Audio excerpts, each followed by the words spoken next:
this is Jennifer with DP Addiction Adventures, and I'm so excited to continue the week of cover minders. So I dig in a little bit deep, show you how I use my cover minders, and I would love if you notated down below anything I may have missed to add to my collection of tips. See you in a few.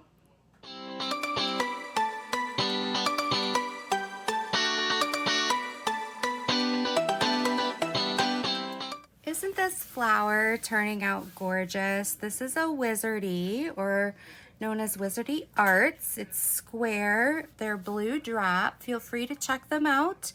If you're interested, I do have a link down below for some percentages off. But I wanted to talk about tips for cover minders. During Stash and Sunday, I showed you my wonderful cover minder collection, and I told you, a sneak peek, a foreshadowing that I'm going to go into more detail about cover minders.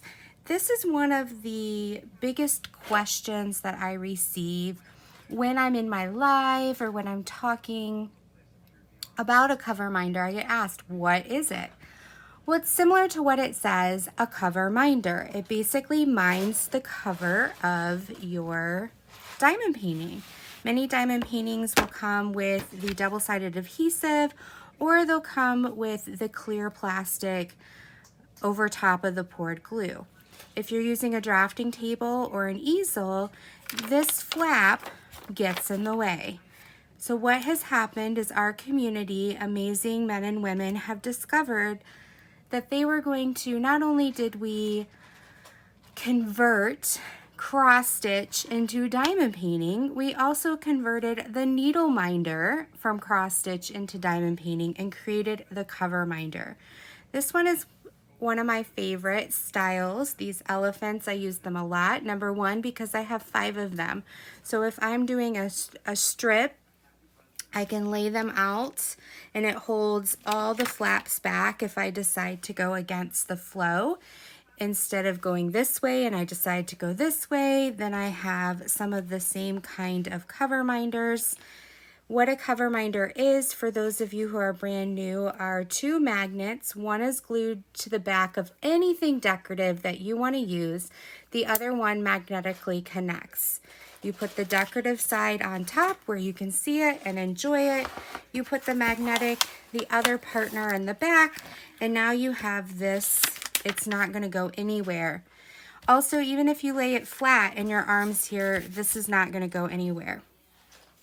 Some people say, well, I don't need a cover minder. One of my subscribers had an amazing tip that she uses her washi tape, which I used to use to hold this back. I should have put it in my tips on washi tape. I'm so glad she brought it up. That's why I love you guys. If I miss anything or you have a new idea that I haven't talked about, please share it down below, because you guys are so important and you have amazing ideas.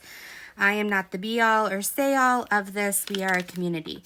So a cover minder can be something decorative, and I showed in my video some of my own cover minders that I have. But another thing I like about a cover minder is we took it a step further, and you can create what we call a trash caddy or trash bucket, anything you would like to call it. Basically, you put a magnet on the back and glue it. And then you have another magnet. I know Donnie on DrillPenFrenzy has some trash caddies. I also know Shine Like a Diamond does. I know that Happy Hippos does. And then what you do is, as you drill, if you find any trash drills, you can put them in here. You just put the lid on when you're done, and then when you come back, you can keep doing it. You can throw it away at the end of the night, but it's sitting right there. I do know that sometimes the lid is attached, so you don't have to worry about losing the lid, but it's a great way to have a trash container right next to you. Also with the magnet, every time you hit it, which I hit mine a lot, I don't have a magnet trash. I need to get one. I use this little plastic, which has plastic trash in it as well, and I accidentally bump it and it goes everywhere so many times. My husband's always asking me why I'm grunting and groaning, and it's usually because I've spilled my trash.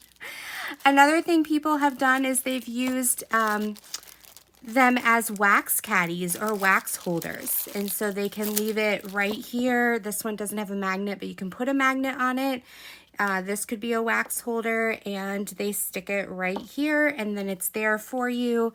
It's not going to run away. It's not going to get knocked off, especially if you're on a drafting table or an easel. It's not going to go anywhere, and you can just drill right into your wax right there. Okay.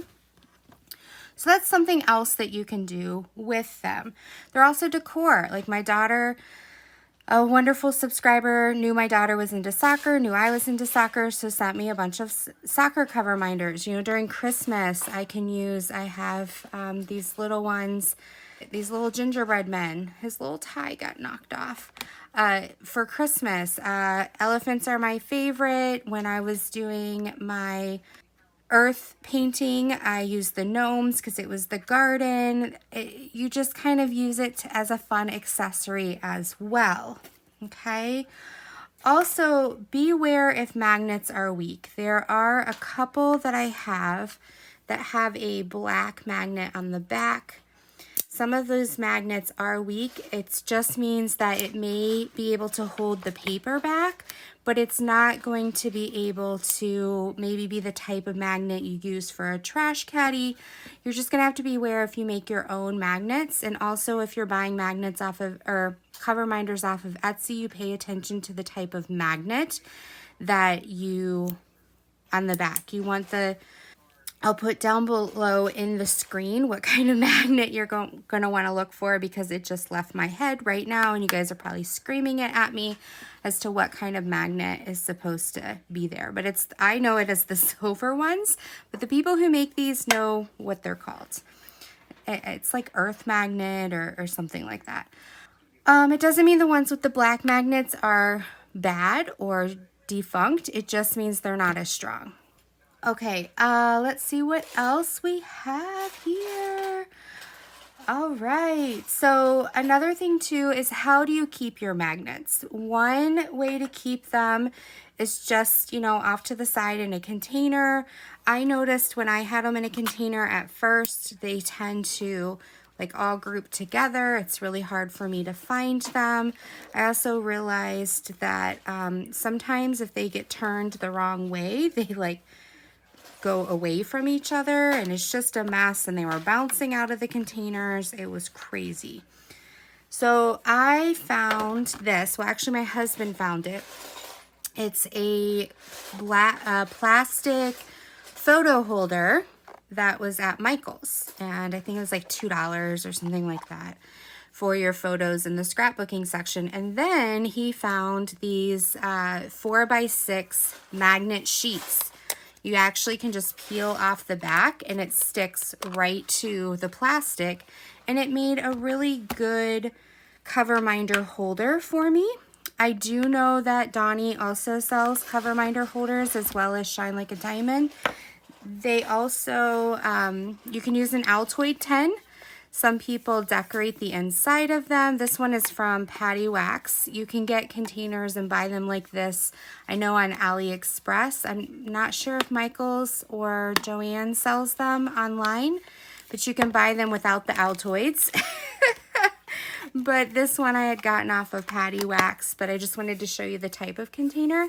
And if you do like the mint that the gum, the mints that you get up by the cash register, at least here in the United States, these are like Altoid tins. So you just kind of wipe it out with a wet wipe and then you're good to go. You can paint it, you can put stickers on it, however you want.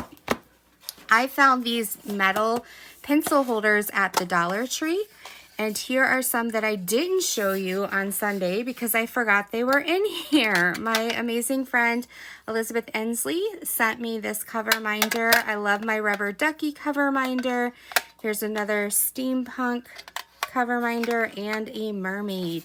And so this is kind of cute. It was at Dollar Tree. It was only $1. Anything metal, it'll stick to. Another thing you could do before I found this container, I was at this is an 18-inch magnetic holder. I got this from Harbor Freight. Sometimes they have the 12-inch ones for free with the free coupon from time to time. And this is just one of those magnetic toolbars that guys like to use, or us women like to use above the kitchen for our knives. And this is something you could just put against your drafting table and have them all lined up. You could put it against your bookcase. Like I have a little cubby right next to me. I can drill it in, and then all your magnets would be perfect on here, like so. They're not going anywhere. So that's another way. I also have a metal cart behind me. Whoop, there goes a magnet. From Michaels. It's roughly this color. It's completely crazy right now. I'm not going to show it. You'll probably see it behind me when I do my intros. That's metal, and many times those are the cover minders that are too big to fit in here. I just stick there, or if there's cover minders I'm using, I'll put it on there and grab it so it's not tucked away. This beautiful unicorn, or this wonderful pink pineapple, do not fit in here for me to close it, so I have it stuck onto the outside of my cart. What else can I tell you about cover minders? They also are great when you do not need to drill anymore when you're done. If you have the strong magnets, you can bring the magnet down, and then it holds this in place so that dust, dog hair, cat hair, frog skin, whatever animal you have, or your own sweater fuzz does not get in your already drilled diamond painting. So those are just some tips of the trade. I haven't thought of it, but you could also put magnets on the back of your tray if you wanted and have your tray there. There's lots of things that you can do with your cover minders. If a magnet does fall off, they're super easy to repair. Just get some super glue, stick it back on, or some of that 6,000 putty that you see many times at the hardware store, as far as that's concerned. So I hope that you have lots and lots of fun. I know many of you say you haven't collected cover minders or you don't see a need for it. That's fine. It's called an accessory. So have fun with it. Enjoy Etsy. Go explore. I know AliExpress is starting to steal some of our ideas and see that we love cover minders. So there are a few on there as well. I would love to hear from you if you go to Creative Craft Addictions, my Facebook group that I share with Creative Mayhem and with Crafts with Crashly. Down below is the link if you want to be a subscriber or follower. I would love to see your cover minder collection, and I can't wait to hear your ideas on how you use your cover minders and decide to explore this cover minder accessory world. So here's to another Tips and Tricks Tuesday. Today is Wednesday though, and I can't wait to see what we all come up with next week. So until next time, be blessed, take care, and I'll talk to you soon. Bye-bye.